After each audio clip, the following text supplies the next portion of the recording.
നമുക്കൊരു സ്റ്റാർട്ട് ചെയ്യാം. അപ്പോൾ താലികെട്ടൊക്കെ കഴിഞ്ഞ് നിൽക്കുകയാണ് അല്ലേ? പിന്നെ ഞങ്ങളിപ്പോൾ ഒരു മാസമായില്ലേ നമ്മൾ റീഎൻട്രി?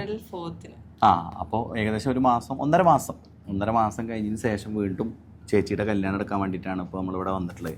അപ്പോൾ എങ്ങനെയാണ് നിങ്ങൾ ഈ ഒരു പ്രപ്പോസലിലേക്ക് എത്തിയത്? അതൊരു ഭീകരമായൊരു ക്വസ്റ്റ്യൻ ആയിരുന്നു. അപ്പം അത് ഞങ്ങൾ രണ്ടുപേരും ഇങ്ങനെ നോക്കുമായിരുന്നു. ഒന്നാമത് പറയുകയാണെങ്കിൽ ഞാൻ ആദ്യം ഇവൾക്ക് ഒരു ഇൻട്രസ്റ്റ് അയച്ചു.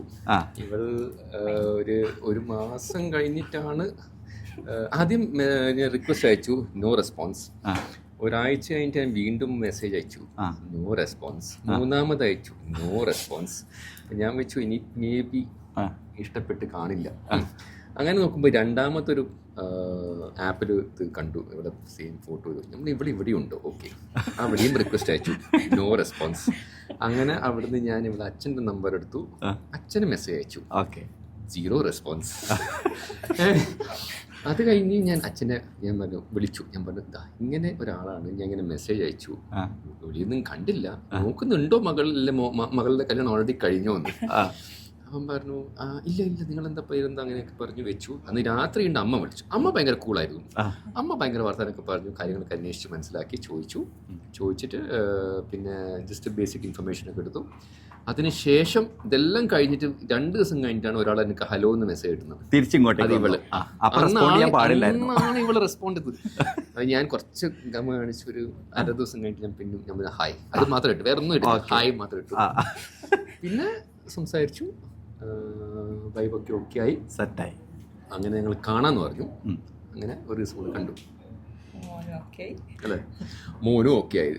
അതാണ് അടുത്ത ചലഞ്ച്. അപ്പം പക്ഷെങ്കിൽ ആള് ചെറുതിനെ ഇംപ്രസ് ചെയ്യാൻ കുറച്ച് കൂടുതൽ എളുപ്പമായിരുന്നു തോന്നി ഇവളെക്കാട്ടും അല്ലേ?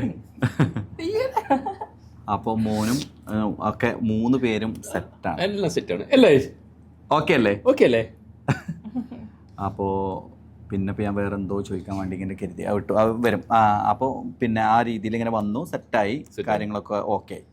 പിന്നെ എല്ലാം ഷെടപെടെ എല്ലാം പെട്ടെന്ന് ഇതാ ഡേറ്റ് കണ്ടു, വീട് കണ്ടു,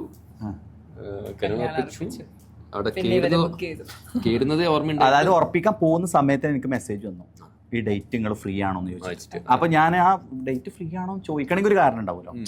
കാരണം നമ്മളിപ്പോ ഒരു 1.5 മാസം അതാ പറഞ്ഞ 1.5 മാസം കഴിഞ്ഞ് വീണ്ടും നമ്മൾ ആ ഒരു ഡേറ്റ് ഫ്രീ ആണോ നമ്മളോടും കൂടെ ചോദിച്ചിട്ട്, രണ്ടാളിപ്പോ 25-ാം തീയതി അതേപോലെ 30-ാം തീയതി രണ്ടും നമുക്ക് തിരക്കില്ലാത്ത ദിവസങ്ങളാണ്.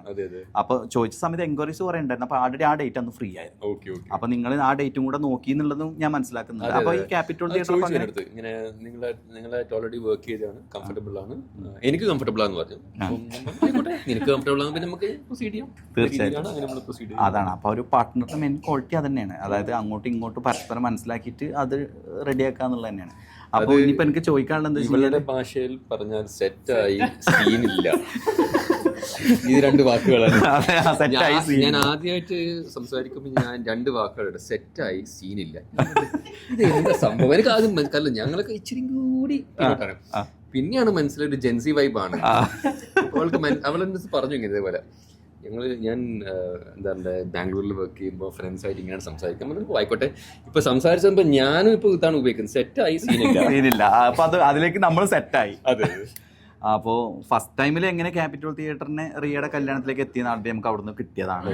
അപ്പോൾ നിങ്ങളത് കണ്ടിന്യൂ ചെയ്തിപ്പോൾ ഇന്നും നിങ്ങളുടെ നല്ലൊരു, അതായത് ഒരു സ്പെഷ്യൽ ആയിട്ടുള്ള ദിവസമാണ്, ഏറ്റവും വലിയൊരു ദിവസമാണ്. അപ്പോൾ അതിൽ ഞങ്ങളെ വീണ്ടും ഇൻക്ലൂഡ് ചെയ്തു. അതിൽ ഒരുപാട് സന്തോഷം. എന്താണ് ഞങ്ങളുടെ ഇന്നത്തെ ആ ഒരു ക്യാപിറ്റോളിന്റെ ഇന്നത്തെ ഒരു ക്യാപ്ചറിനെ കുറിച്ചും എല്ലാവരും ഞങ്ങളുടെ ആ ഒരു പെരുമാറ്റം? സിമ്പിളായിട്ട് ഇൻ വെരി ലിമിറ്റഡ് വേർഡ്സ് പറയുകയാണെങ്കിൽ കംഫർട്ടബിൾ ആയിരുന്നു. അതേപോലെ ആദ്യം പറഞ്ഞ തന്നെ വേറെ അധികമൊന്നുമില്ല. പക്ഷെ കുറെ ചിരിപ്പിച്ച് മനുഷ്യന്റെ ഒക്കെ ഇച്ചിരി ഒന്നും വരുന്ന ഇതായിട്ട് എന്താ ഒരു ഡിംപിൾസ് കൂടിയ പോലെ ഉണ്ട്. ഇപ്പോൾ വേറെ ഒന്നും പ്രശ്നങ്ങളില്ല, മനുഷ്യന്മാർക്ക് ആകെ വേണ്ടി ചിരിക്കലാണ്. അതുണ്ട്. അപ്പോൾ ഹാപ്പിയാണ്. അപ്പോൾ ഇനിയിപ്പോൾ നമ്മൾ 30-ാം തീയതി റിസപ്ഷനും കൂടെ കാണും. അതെ. അപ്പോൾ എന്താണെങ്കിലും ക്യാപിറ്റൽ തിയേറ്ററിനെ നിങ്ങളുടെ ഓരോ ഫംഗ്ഷനിലും ഇങ്ങനെ ഉൾപ്പെടുത്തി കൊണ്ടുവന്നതിൽ ഞങ്ങൾക്ക് ഒരുപാട് സന്തോഷമുണ്ട്. അപ്പോൾ ഇനി നമുക്ക് തലശ്ശേരിയിൽ വെച്ചിട്ട് റിസപ്ഷൻ അടിപൊളിയാക്കാം. ഓക്കെ. അപ്പോൾ വീണ്ടും ഒരു കപ്പിളിനോട് കൂടിയിട്ട് നമ്മൾ വ്ളോഗ് തുടർന്നുകൊണ്ടേ ഇരിക്കുകയാണ്. അപ്പോൾ വീണ്ടും കാണാം.